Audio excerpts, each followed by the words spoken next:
Joining us now is Donald Broughton of Broughton Capital Management. Donald, great to have you on. I mean, perhaps... Always great to be with you. I realize that we have a couple more weeks before we could potentially see a strike here. A lot could happen in that time. But is the risk rising when you see developments or lack thereof like we did today? Oh, absolutely. Absolutely. You know, every single day that this drags on, FedEx gains market share and UPS loses market share. One. Two, both the UPS management and the Teamsters know that you probably don't get the best deal until the 11th hour. So every UPS is not going to give their very, very, very best offer until the 11th hour. And the Teamsters know they're not going to get the very, very best deal until July 30th to 31st. To your point, I mean, shares of FedEx did end the day higher, even as UPS fell 2%. I realize that you're long shares of FedEx, you're short shares of UPS. I mean, is that the reason, or are we already seeing evidence that market share is being ceded? We're already seeing evidence that market share is being ceded in conversations with large shipping customers, small shipping customers. They're all cognizant of what's going on, and that their perception has changed. Talking to people who route freight for a living, 6 months ago, they thought, nah, there's not going to be a strike. Then they started to say, well, you know, there might be a strike. And now they're all believe there's a strong possibility that, even if it's brief, that there will be a strike.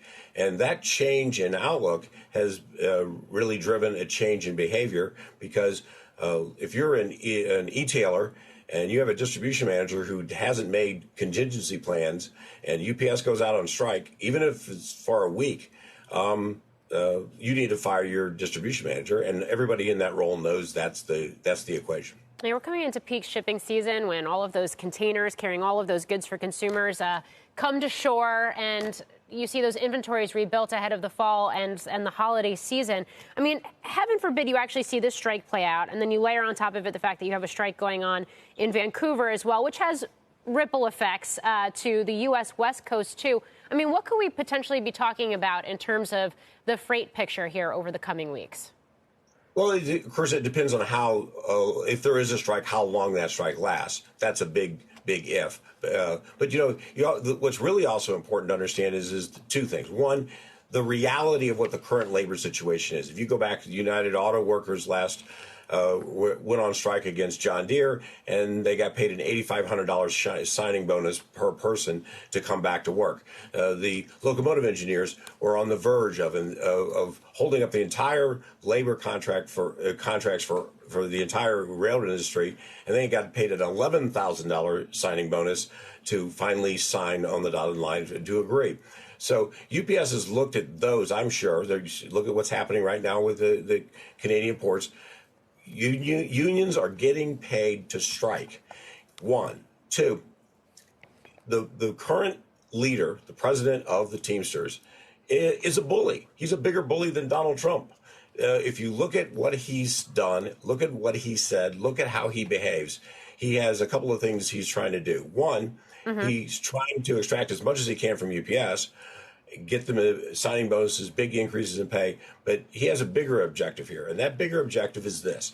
He wants to organize Amazon, and the bigger of a success, the bigger of a win he has against UPS, then the bigger his credibility is to go around to Amazon workers and say, hey, look, I can really help you guys out.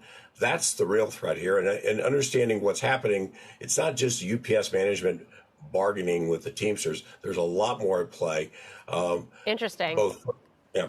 Yeah, I mean, that's interesting, especially because we got Prime Day from Amazon next week, and I haven't really heard that that point raised. Very, very quickly, Donald, Knight Swift closed down 3% today. We saw a cut to guidance for that major trucker. Walk me through, because I know that trucking tends to be, and tonnage tends to be, an economic barometer, a forward indicator. What does this tell us quickly? Well, they just closed a large transaction. They just acquired U.S. Express. So I think the trading in their shares has more to do with the recent acquisition transaction than it does anything on a macro scale.